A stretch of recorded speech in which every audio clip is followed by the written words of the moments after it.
All right, thank you. Thanks again. Welcome to the next math cast in our Sequences and Series chapter. Today's topic, sequences of numbers. We recall a list of numbers where there is a pattern is called a sequence, and each element in a sequence is called a term. It's important to point out that there has to be a pattern. For example, 1, 2, 3, 4. That's what we mean by a sequence. If the numbers were random, 17, 3, 21, whatever, -5, that's not a sequence. That's just a collection of random numbers. We need that pattern to be able to do some mathematical modeling. Now, what we want to actually be able to do is we want to be able to write the general term. This is going to allow us to figure out values of the sequence without having to write the entire sequence out every time. So given the first 5 positions, we have the first 5 numbers here, and it would be pretty easy for us to figure out, the 6th number. We see we're adding 2 every time here, so we can add 2 to 11 and get 13. But if I said, tell me the 600th number, we would be here for a while trying to put all these dashes in and filling it out. So we need a quicker way, and that's what the general term will do for us.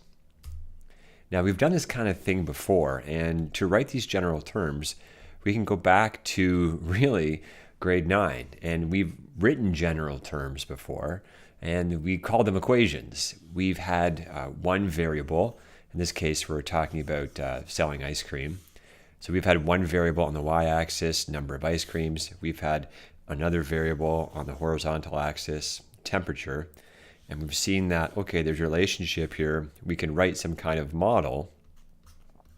And we've used this linear model, y equals mx plus b. Well, this is actually pretty similar to that. We know with 2 variables, we can link them together into an equation. And this equation is going to be our general term. So we go back to our sequence here, and we say, okay, we have the top value, that's the term, the value of the term, and we have the term position, that would be the other variable. So these are going to be the 2 things that we link together, okay, this and this. Just like with the ice cream, we had ice cream and we had temperature. Those are the 2 variables. Here we have the value of the term and we have the position of the term. These are the 2 variables we're going to link together. We're going to use u for the value of the term, and we're going to use n for the position of the term. So looking at our sequence here, we can see that we have the first term as 3, the second term is 5, and so on. What we need is the value of the term in position 0. So really we can solve this one by inspection. I see I'm adding 2, I'm adding 2, I'm adding 2 every time. So to go this direction, clearly we would just subtract 2.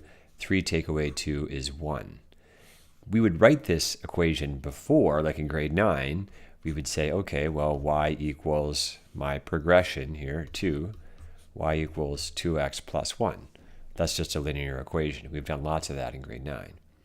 In this case, we're going to write it in sequences and series form, where we say un, the value of the term in position n, is equal to 1 plus 2 times n. So for example, if I want to find the value of the term in the 4th position, I would say, okay, the value of the term u, where n is 4, that's the 4th position, is equal to 1 plus 2 times 4. And if I work this out, 1 plus 8 is 9. And we see there's the 9. The value of the term is 9 in the 4th position when n is 4. So it's a pretty clever structure, actually. It links the value of our model simply to the position number that the value sits in. So it's pretty cool. So it links u, which is the actual value, just to n, the position number itself. That's it. Take a look at your textbook, page 40, questions 1 to 3.